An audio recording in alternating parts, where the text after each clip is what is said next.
Awesome. Well, it looks like we have a pretty good group with us right now. So we're going to go ahead and get started. We're excited to be joined by four Vanderbilt alumni and panelists. In a second, I'm going to let them introduce themselves to the group. But first, I want to thank them for their time and joining us in all walks of time zones this evening for us here in Nashville. And so we're really excited to have four amazing alumni with us.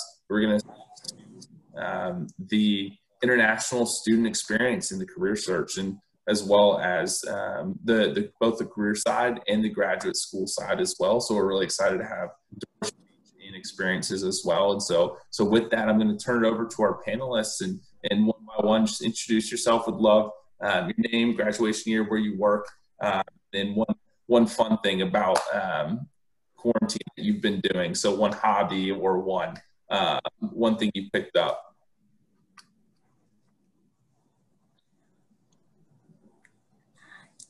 Harrison, let's start with you. Yeah, I guess I will start since I am the first person on the amazing slide that you've made. And I just want to make sure first everyone can hear me. Yep. Perfect. Awesome. So my name is Harrison. I graduated last year with a degree in mechanical engineering from Vanderbilt University, obviously. For the half a year after graduation, I worked as a mechanical design engineer and also engineering advisor at a startup that does cinematography robotics. And after that half of year, I joined Daimler. Perhaps that's a company that's a bit unfamiliar to a lot of people, but perhaps one of our brands is a bit more familiar to everyone. Is we own that a small car brand called Mercedes-Benz. So technically, I am working for Mercedes-Benz at the moment. Currently, I am part of the Inspire the Leaders Lab training program. So this is a management training program for Daimler and also for Mercedes, of course. Something I picked up while I was in quarantine or in lockdown here in Germany, I would say I picked up a lot more outdoor sports than I expected. So lots of trail running. I've actually picked up abseiling, or otherwise known as, I think, rappelling in the US. Really fun activities, really challenging activities. So something I've been enjoying a whole lot here while we're in lockdown. So that's from me. So back to Christine, I believe. I'm Chris. I also graduated, I guess, a year and a half ago now. I double majored in biomedical and electrical engineering. I'm currently a PhD student in electrical engineering at Stanford, though I call myself a fake electrical engineer because I really work more in the radiology department. I do a lot of medical imaging stuff. So yeah, kind of not very common for electrical engineers. Something I picked up during quarantine, I got into road cycling, enjoying all the mountains around the Bay Area. A lot of fun with that, yeah. I guess Charles can go next. Thanks, Chris. So, hi everyone. My name is Charles Jin. I currently work at a New York-based real estate financing company called Equity Multiple as an investor relations associate.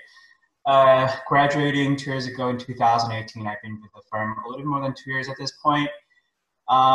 So yeah, I think I studied math and econ back in college, and now I'm doing something not directly related, maybe a little bit of math, a little bit of econ, but mostly I communicate with investors on a daily basis.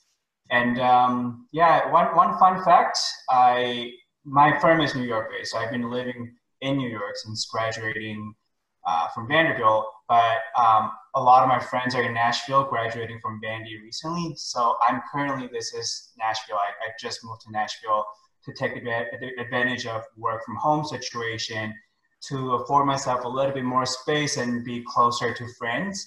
And of course, hanging out with friends in a acceptable, socially distanced manner. But yeah, I recently moved to Nashville to avoid the very distressful lockdown period. I guess so. You're next. Cool. Thanks, Charles. Hey, from the looks of it, it seems like I'm the oldest person on the panel. I'm Shubham Agarwal. I graduated in 2017. Like Charles, I majored in math and econ. I've actually also had a change of jobs. I haven't been in the same place since graduating. When I graduated, I had a very typical wanting to go into finance, did an IB internship at Maryland, New York, went into private equity and left private equity, which a lot of people do. And I'm now in finance, like tech finance. So I manage a couple of products on the finance and strategy side for a company named Square. You've probably seen Square, the dongle, or Cash App if you've heard of it. That's what we do. So yeah, that's a little bit about me. Something I've picked up over quarantine. I don't know if you can see the plants behind me. I have no more friends. So I have just taken up gardening and planting a lot because, you know, it gets lonely a little bit here. I'm based in the Bay Area also. So Kristen, maybe we can meet up sometime as you're finishing up your PhD. Yeah, I'll be here for a while, so. Nice. Well, that's great. Thank you all for sharing and welcome this evening, I guess this afternoon and later on this evening as well. I'm going to go ahead and stop sharing at this point, just so we can see all the squares. But for our first question, I'm interested in hearing, and for the group, what resources should international students take advantage of while they're still in undergraduate right now? I can go first. I'm going to use my elderly card here. Just kidding. Before I answer that question, is there a way for me to know, like, from what mix of backgrounds do people come from in terms of, like, what you want to pursue or what you want to do of the people who are listening in on the panel? Because that way the answer can be a little bit more directly related to what you want to do. Yeah, it's a great question. I'd love some chat interaction. And so we can go ahead and throw your interest in chat if you're joining us, just to, again, have a little bit more of a directed path, as Shubham mentioned.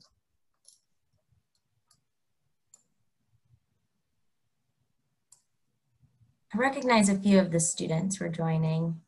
One or two of them are finance focused. Great. So it looks like we have a few entries related to psychology, education, finance, econ, math, consulting, all mentioned in chat so far. Science as well. Thinking about tech. Perfect. 4 answers that are all different from each other. Cool. Well, I'll give a little bit of information as far as it relates to my particular path that I chose. The question was like, hey, what would I recommend international kids to do? You know, make use of the resources while you're still in school. As far as like industry work for finance, consulting, economics, and all of that is related, I think I would also put tech in that bucket actually, because the way you kind of try to get quote unquote jobs in those industry or try to like learn more about the industry, it's fairly similar. And my biggest recommendation would be like, you go to Vanderbilt, talk to as many people as you can. That is, I think there has never been a year out of school or even within like when I was, you know, doing my undergrad, that particular piece of information was not relevant. I still try to speak to as many people as I possibly can. That's part of the reason why I switched out of PE to do this. And I would also say that like prevent retention bias, i.e. don't just speak to alumni or non-alumni of Vanderbilt that are in the industry. Talk to people who have like switched industries. So for example, when I was in school, I kept thinking that I wanted to go into finance, do IB, do private equity, and kind of like stay there long term. But you really don't have an idea of what that industry entails once you start doing that job. So within like 2 years, I was like, this is not what I want to do, because a lot of people kind of show one view of that particular field because they're always in that field. So TLDR of my like recommendation, and the one thing that I would always say is like, talk to as many people as you can. Don't be afraid of reaching out cold. I think cold emails are respected. Do not be afraid. And second, and like as a corollary, like reach out to people beyond the industry you're interested in, or something that's adjacent at least, to learn what's potentially out there. Don't use your degree as a way to get a job. Use your degree as a way to explore. and the platform that you have to explore, like, what could you possibly be doing in ways that you did not envision previously. That's what I would say. Other folks, please chime in as it's related to your industries and what you're doing. Yeah, I don't really know if it's particularly related to what I'm doing, but I really like what you say about trying new things, because I guess, long story short, I actually went to college thinking that when I graduated, I was going to be a professional bowler. Like, that was exactly what I thought I was going to do up until late my junior year, where I decided to just try new things. And a professor asked me if I was interested in research, and I said, okay, let me just try it just as something new, and I really liked it. And now I'm a PhD student, which is very different from my initial thought. So I'd say college is a great time. It's very low stakes to just try new things. You know, you could be terrible at it, or you could find out you really don't like it. It's much better to find out then than to get into a job and then be like, oh, now I don't like this. Now I need to find a new job, but I need to make a living. So it's a lot higher stakes that way. So I think in college is just a great time to just try things a lot. Yeah. One thing I want to add, just knowing that this is an international student panel, and what I wish I would have known is, I'm kind of like going along with what someone was saying. I wish I knew how to network a lot harder, a lot better early on, because especially for international students, it's going to be even harder. There will be more roadblocks and challenges, so it's going to be very crucial knowing the right people in the industry, know what they're doing, and have that kind of connections, have that kind of rapport built very early on in your college days, and have a mentor to guide you through, who you can go to ask questions. And for international students, try to figure out early on, for example, how should I set up my STEM program early on? How can I utilize a STEM or OPT? Because I know our international, on top of the Career Center, the International Student Office has a lot of those resources that I wish I'd taken advantage much early on, so I can have that internship in the States my junior year and be better prepped for getting a full-time job in senior year. So I think just what I wish I have done better was just to plan ahead and just go to utilize those resources that Vanderbilt Career Center or International Students ISSS provide. And again, looking back to networking, I'm pretty sure alumni or non-alumni, just try to reach out to people on your LinkedIn. I'm pretty sure you shoot out 100 invites. I'm pretty sure there are people who are warm-hearted, wanting to help you out and be your mentor and give you the advice that you will definitely need. I think I'm the last person to speak, and I couldn't agree more with the three that spoke before me. For me, the key aspect is that often while you're in college, you have a vision of where you want to end up, and that could be good, but also could be harmful to you. So two things come in mind is, one, like Charles and also Sabam said, be open to new things. I think all of us agree that you should be open to more new things. I never expected I'll end up in Germany, for example, after graduation. The other thing is, of course, use the resources you have, use the network you have, and do it as early as possible, like Charles was explaining just now. That's all I could say to that. I couldn't agree more with everyone's opinion there.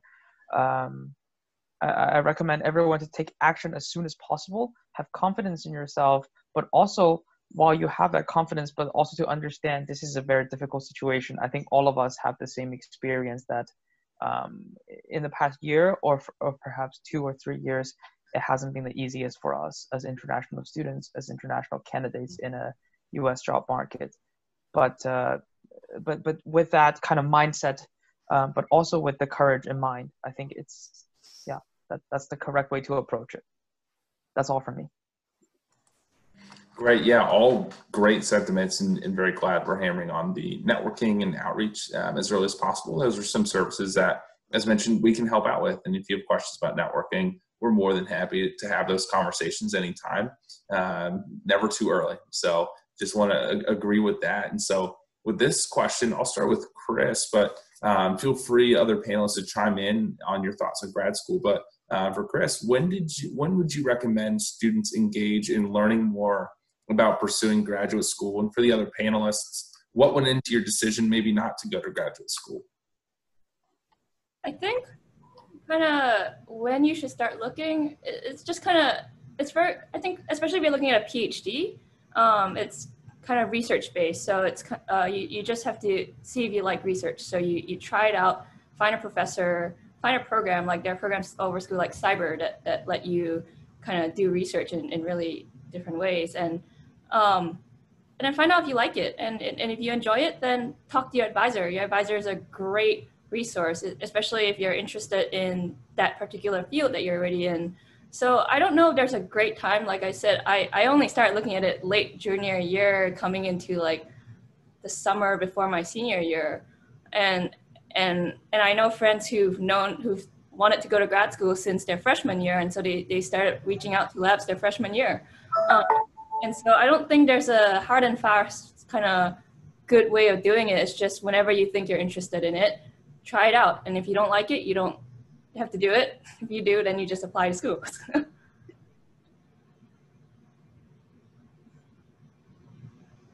I can offer the opposite view on this, not necessarily in opposition to what Chris said, but why I didn't choose research.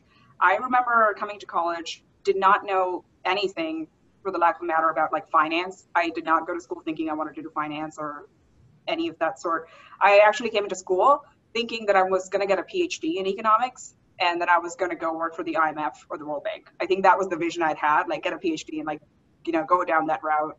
It was actually a professor, and I'm sure like for students who taking economics, like Professor Buckles, who was my advisor, and even my freshman year, he sat me down and he was like, "What do you want to do?" And I was like, "Oh, I want to, you know, go be Christine Lagarde." And he was like, "Get a job."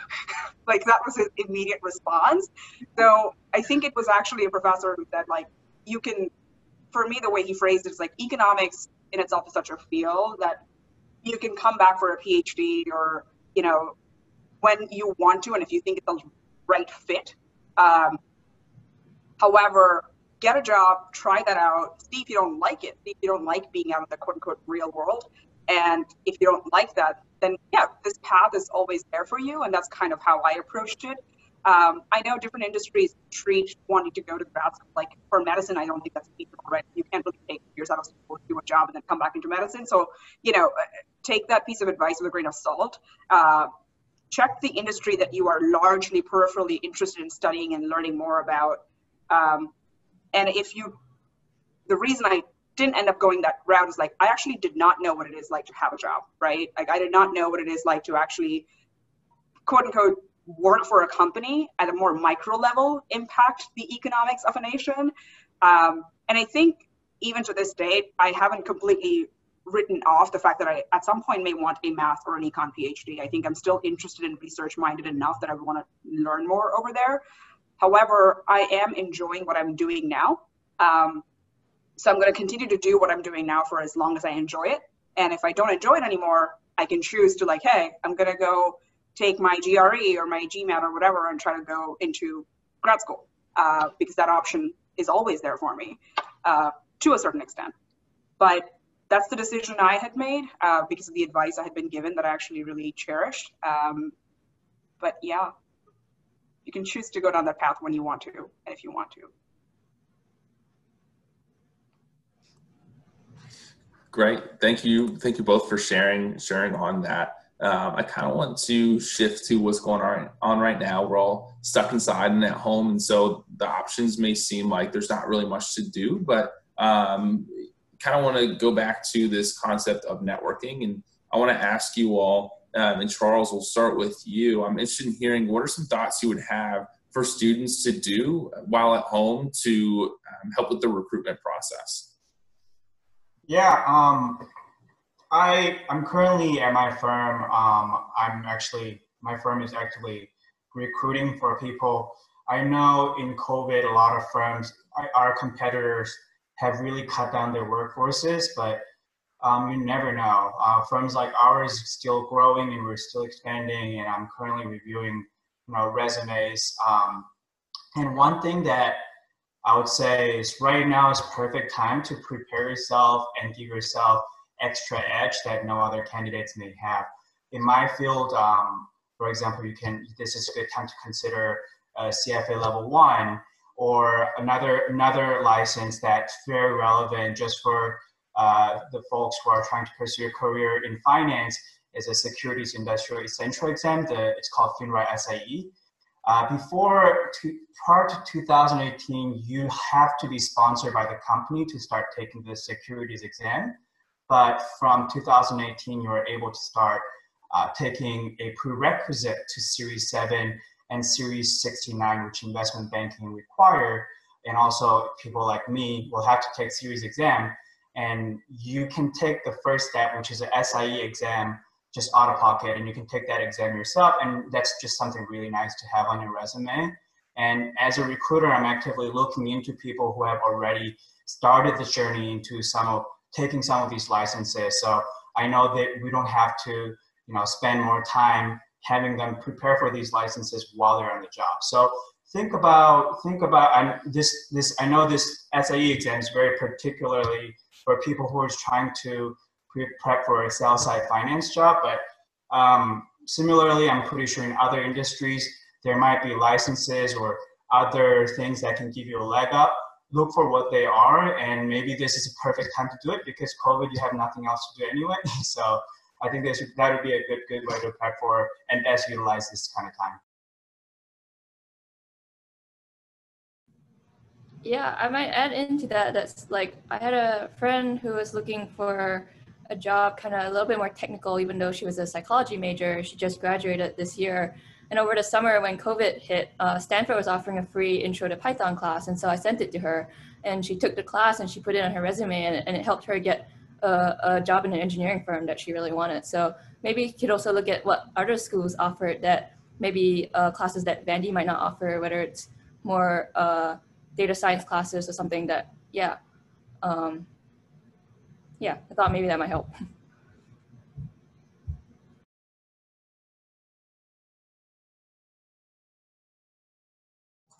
Definitely. Thank you all for sharing that. That's great to hear, and really any tips that we're able to have during what's going on right now is super helpful. So I kind of want to stay on the sponsorship side of things. Charles, you briefly touched on that.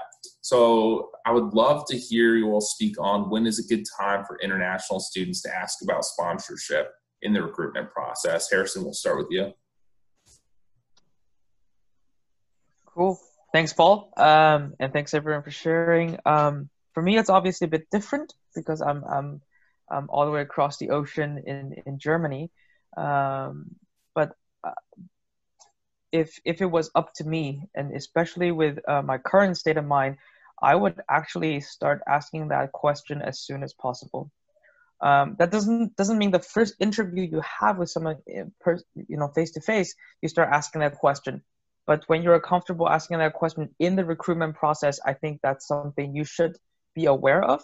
And I think it is your, in a way, right to know what you're getting into. Because if you invest a year of work into something that does not convert into a sponsorship, into something you eventually would like to have, in a way that is an investment that goes to loss. So for me, as soon as possible, but also trying not to overstep the comfort zone too much. But from my personal point of view in the recruitment process, I think that's somewhere you should definitely ask. Get an idea of it, of course. Doesn't mean you have to commit to it, but at least get a rough idea of what they're able to offer. Does that match your expectation? That is very important for me. I'll add on to what Harrison said. I almost, and part of this is maybe because of the industry that I have been in, so there's a little bit of bias here.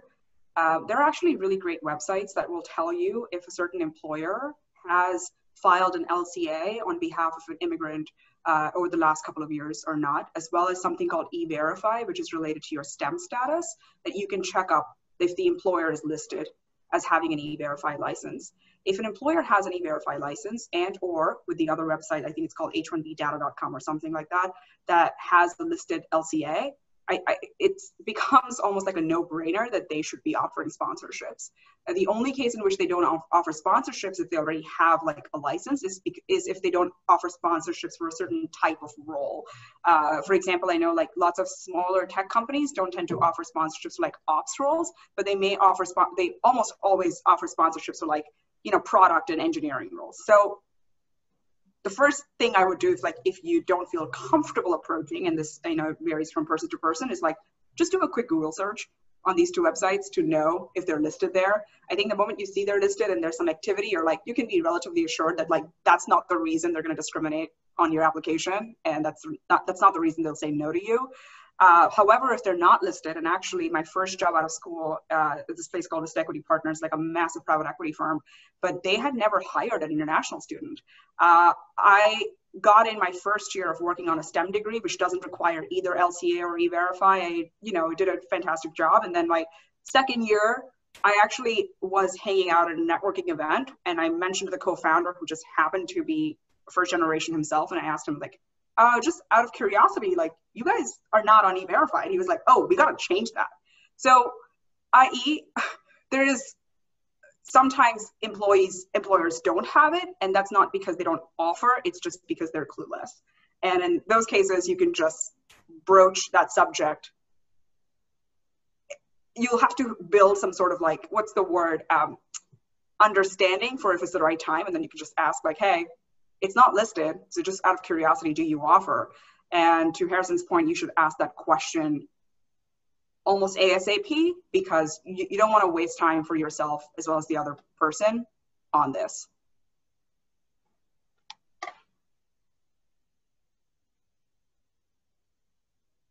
So for me, this is such an important question, but unfortunately, I can't say I have an answer for this, just because I know what worked for me is not guaranteed to work for anyone, right? So do all of the above, do what Harrison said, and make sure you have an answer prepared in the back pocket. So when an HR reaches out and asks you what your citizen status look like, make sure you have a polished answer that's honest and truthful. But for me, the question never came up during the interview process until the very end.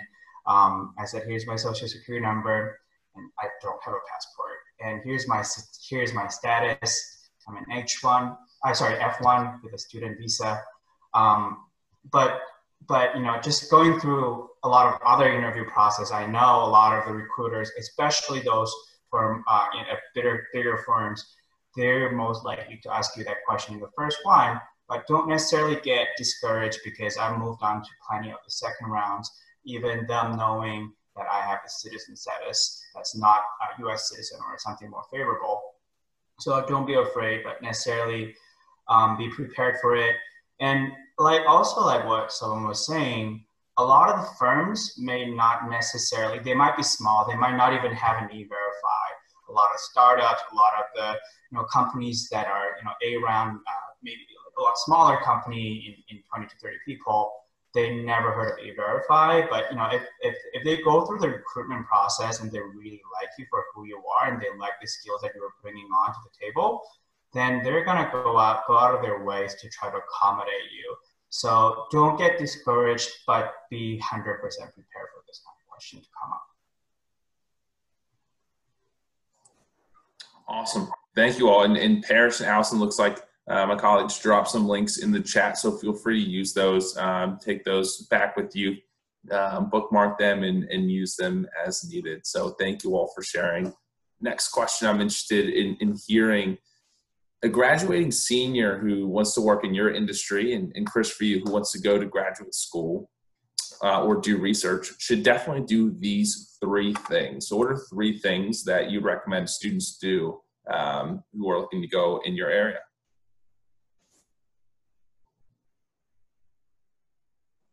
Shubham, we'll start with you. Okay. So I've been in 2 different industries. There's finance, there's pure finance, like New York based, and then there's like tech finance, which I'm doing right now. I'll pick up some common themes amongst both of them. One is talk to people that I think I already mentioned. And there is this, I think I've changed my, like more tactically speaking, I've changed the way I approach these calls. Like in school, it was very much like, gotta land this internship, have to cater to like these 5 things that I have to ask, and make sure I have as many connections or like people who will go to bat for me when the interview process comes. I think that is perfectly reasonable to do at that level if you already know that that's where you want to end up. I think I approach those same conversations now from a pure point of curiosity, just to like know and talk to people and genuinely learn about what they do and try to find a sense of like, is this something that I would enjoy? And you can taper your conversations on the basis of what kind of personality you are and like who you want, like what you're trying to get out of it. Purely a job, follow path A. If not a path, genuine learning, follow path B. The second thing I would say is for tech finance, which is what I'm doing right now, just knowing Excel is probably not enough. I've actually picked up Python and SQL as a part of my job, like over the last year and a half that I've been with Square. And that's part of the reason is because most of the data in tech companies is housed in like these massive data service and structures that you actually need to use those that language to do your finance job, right? Like you still use Excel, which is a very common Microsoft like program to quote unquote make models, but you still need to leverage data, which you'll use, programming languages for. So pick up those skills. I think that will actually make you stand out, even if you want to go to tech directly out of school. And then probably the third thing I would say, and this may be again leaning a little bit more heavily on the types of industry. If you are going to be in finance, have a pretty active LinkedIn and create your social profile from that perspective. But if you want to be in tech, and whether venture or startups, maybe this is going to be a like hot take, but like get a Twitter. The majority of a very active base of folks who are in startups and who are in tech finance and venture are very active on Twitter. And you'd be surprised how many people I have recommended for people who've cold reached out to me on Twitter and been like, hey, this is my GitHub, like this is what I want to do. I love what you guys are doing on our Cash App side. Can you recommend me? I was like, yeah, happy to jump on a call and talk to you about what you do, because you have a very visible social profile and I can see what you like doing. So more about social media presence, depending upon what type of industry you're in, can actually make a huge, huge impact. And that would probably be the third recommendation. I'll pause there.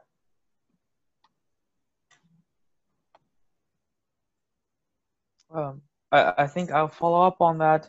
I couldn't agree more with what Samam said. And my biggest take on that is to get out of your comfort zone to research subjects. So I obviously have an engineering degree. So to work in the automotive industry, I think as an engineer, it's very easy to think all you have to learn is the technology itself, right? The powertrain, the e-drives, the battery. However, it's also critical to see the finance of a company, the performance, the stock markets, the investor relations. How does it all put together into a holistic image of a company? And while you are researching for someone you want to work for, that is absolutely critical. And I would say Charles can absolutely kill me when it comes to finance of a company, when it comes to company profiles, for example. But it's still important to learn that yourself and to have that understanding yourself while you're looking for a company. So to get out of your comfort zone, to look for things that you don't normally look for, it will give you a different perspective of the industry, of the company that you want to work for. And I think that is critical to when you are looking. Yeah, that's all from my side. I'll hand it over to the next person. So I guess if I say 3 things that you should do, the first one would be to talk to your advisor, find out who are the main players in the field, find out who their recommendations are in terms of not just the schools, but the professors in the schools, which schools have rotation programs if you're not so sure on what you want to do, which schools have a whole, like, I knew I want to do imaging. Stanford has a whole lot of different professors doing imaging. And so if I didn't like the person I was working with, I could easily work with someone else. And the second thing I'd say to do is to find out funding sources, because as an international student, we aren't up for NSF grants, NIH grants, so like fellowships, I mean. So you have to try and find other funding sources, either find labs that provide funding. So email the professors, say, if you're interested in their lab, tell them, I'm interested in your lab, I'm interested in X, Y, and Z work that you're doing, and this is why, and then follow up saying, would you have funding if I were to come to this school? Because if they don't and you go there, then that's just, well, you won't be paid. Or find opportunities, like I found that Stanford offered a fellowship for any graduate student called the Knight Hennessy Scholarship, and they fund your first 3 years of grad school, no matter what you're doing, med school, law school, PhD, and so try to find these other funding sources that might be available. I can't really think of a third, so I'd say those are the two most important. Just have a follow-up to that, Chris. So how did you go about finding these funding sources? Did you individually do it? Did you have websites that you used? Kind of what was your process about finding those actual opportunities? Yeah, I actually talked to the Career Center. That's how I heard. Between the Career Center and just going to the school's web pages that I was interested in.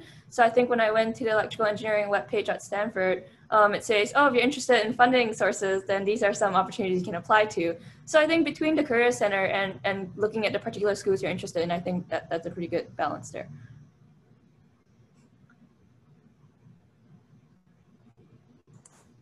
Awesome. Thank you all. It sounds like we're kind of circling back to earlier. We were talking about networking. So I want to stay on that. I'd love to hear from each of you and hear one story of your process of networking, maybe someone who you reached out to or somebody who now has reached out to you as an employer now. Share, if you would be willing, one story about a successful networking conversation you've had. What made it successful? Feel free to just jump in. I'm sure this might take a second to think about them.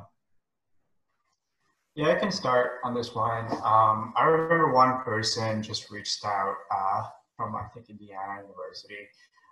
Not even from Vandy, on LinkedIn, but the person just came, messaged me with a very polished message saying, hey, would you like to can you set up time to just talk about equity multiple? I'm really interested in learning about what you're doing. It was, genuine, very short, easy, very easy to set up a time, easy follow up, very clear call to action. So I was like, yeah, sure, 10:30 tomorrow or something like that. So it was very easy for me to respond to and put on my schedule. So, we scheduled a time. The person was clearly very polite. But what was most astonishing was that the person knew about my industry very well. He clearly did his research. He knew about all the competitors. So we weren't just having very surface level conversation. We were having more in-depth conversation about the industry's trend, and we were able to have more technical discussion, which is more intellectually stimulating. So just being prepared, you can clearly see you are going to leave much deeper impression. So the person was also came back in a few weeks when we had a job opening in our different division, and wanted to take a shot at it. And I was like, okay, happy to refer you internally. And the person was able to make it to the second round interview and got fast tracked because the referral came from me. So just being able to take away is, I guess, just, don't be afraid to reach out to people, but also, give them a clear call to action and make your message succinct, because a lot of time, in LinkedIn, I don't want to look at messages that are 200 words plus, and give it a clear call to action and be really prepared for the questions and try to make some insightful observations about the industry and know what's going on to have that kind of good conversation. 100% agreed with everything Charles said. I think the thing I would add there, outside of just, the things he mentioned, keep the email short, list the times very clearly, ask for like, hey, what do you want to accomplish out of this email? It's like, I want to get on a phone call with you for X. The specific example that Charles mentioned had a lot to do with this person who was trying to get a job in that industry. I think, and that's perfectly reasonable. That's the approach a lot of people take when they know what they want to do. The other type of calls that you tend to get is like, hey, I actually genuinely don't know what I want to do, and I just want to learn about what you do just to get a better sense of what I would like to do. And I think in that case, like, be prepared to ask questions and be prepared to acknowledge that you don't know. And you'd be surprised how many people are willing to help and be like, hey, here are some resources that you can use to learn about, software, or here are some resources that you can use to learn about like what finance at a tech company actually means. And often at times I had somebody, this is interesting, not Bandy actually, reached out cold to me on Twitter and said, hey, I've been writing about consumer tech for so long. However, it's interesting that Square is doing, Cash App, which is consumer tech, but at the same time has like an enterprise platform. So curious to hear your thoughts. And I was like, yeah, absolutely, let's talk. This person wanted to talk, it was an engineer by nature. I do finance. I know not a lot about engineering, but we had a good conversation because he was curious about things that have to do with what I would know about, right? Company culture, why we're doing this, what is our mission, et cetera.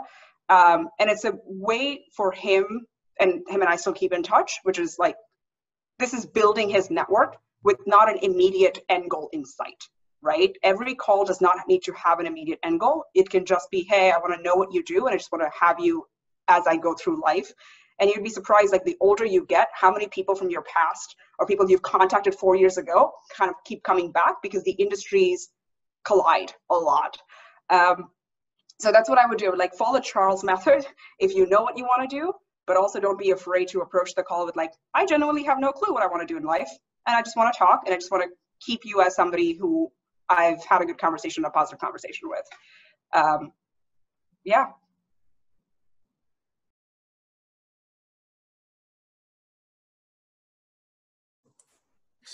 Great. Yeah. I mean, that's incredible. And that's the cool thing about informational interviews, right?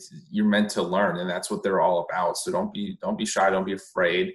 If you don't necessarily know everything about the industry, that's what you can take advantage for on the call. Sounds like key takeaways are: be clear in the ask, and be clear in what you want. And even if that's, you know what you want to do in the industry, or you want to learn about it, be clear that you want to learn. Be clear that you're there to engage through your questions. And to the point of Charles talking about knowing things about the industry as well on the calls, do a little bit of background research, read a few articles of what's going on currently. Maybe pick one or two things out that especially intrigues you. And again, that's something that we can have conversations with. If you haven't had practice with that in the past, we're more than happy to have those conversations with you, practice, guide you through those questions as well. So feel free to use us for that as well. So thank you all for sharing that. I want to be mindful of everyone's time as we're gearing up towards the last quarter of the hour here. And so I want to open it up to questions. But before that, I just have one more question. I just want to go through all four panelists in here. One last piece of advice you give to current international students navigating the internship, recruitment process, or graduate school process as well.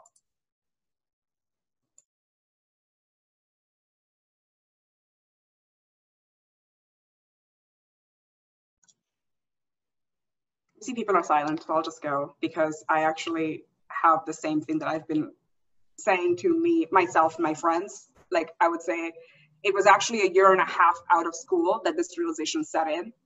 And that was, I came to school with the idea and knowledge that, hey, I'm an international student, and if I want to stay in the country, I would have to find a job immediately and have to find a sponsorship immediately. So that was an immediate problem that I was trying to solve.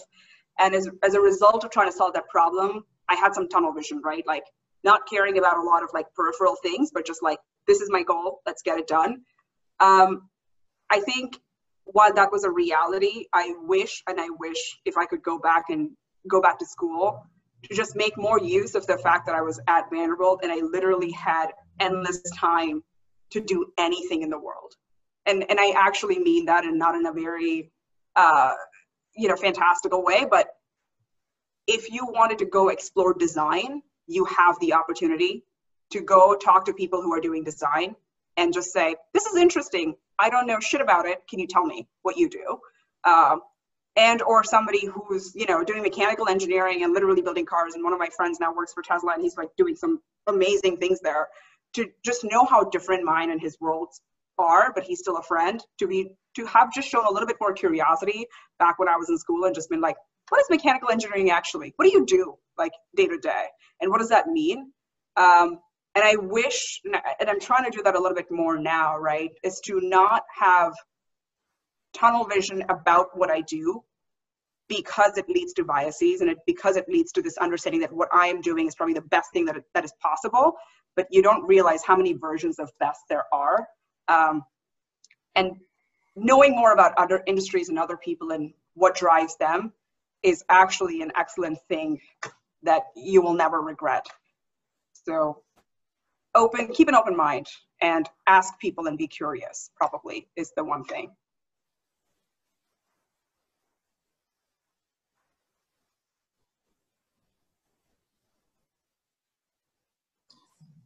I can go next.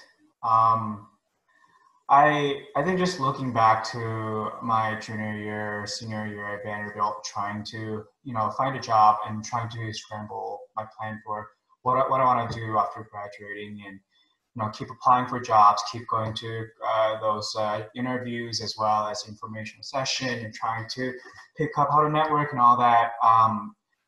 I just want to say to, especially to international students, that have courage and have faith. I know it can sound a little bit cheesy, but Lord knows I could have used it, because it was pretty tough getting rejections after rejections. You would really question yourself in the process, and you would really have whole doubt about your career plan ahead of time. And to me particularly, I wasn't like the most ideal situation is first semester of senior year, you already have a full-time offer. So second semester, you go party and all that stuff. But that didn't work out for me. And second semester, very last minute, is literally like a month ahead of like later April, like right before graduation. I finally ended up going through all the interview process and was interviewed for a really nice investment banking job that was located in Hong Kong. But the division that I was supposed to be in ended up having a lot of downsizing, and my job offer was rescinded very last minute the week after graduation. So I have to start that process all over again and be able to start hitting the job application button over and over again. And it took me just a very long time. And at that point, my time is ticking. I have that 60-day grace period is ticking, and I just kept applying and applying and applying again, and I finally found a job that I really liked in August. And so yeah, just as you have that 100th rejection, just keep trying and do not lose courage, because you'll get there. I'm pretty sure. I'm just always hope for that silver lining.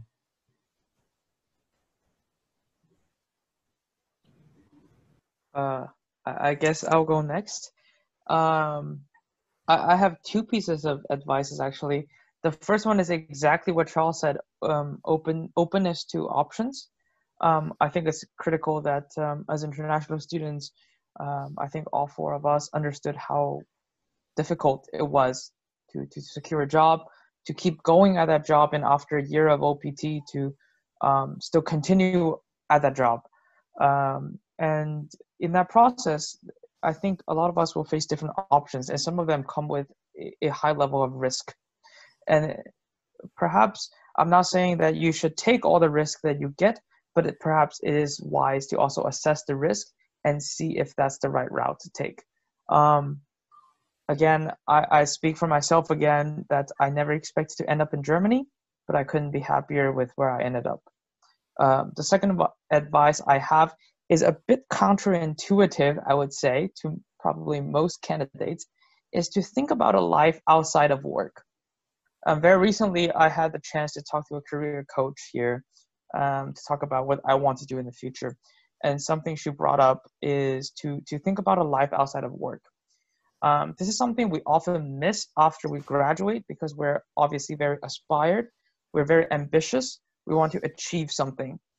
And quite often we miss to smell the rose on the side of the road while we're, stepping up to where we want to be.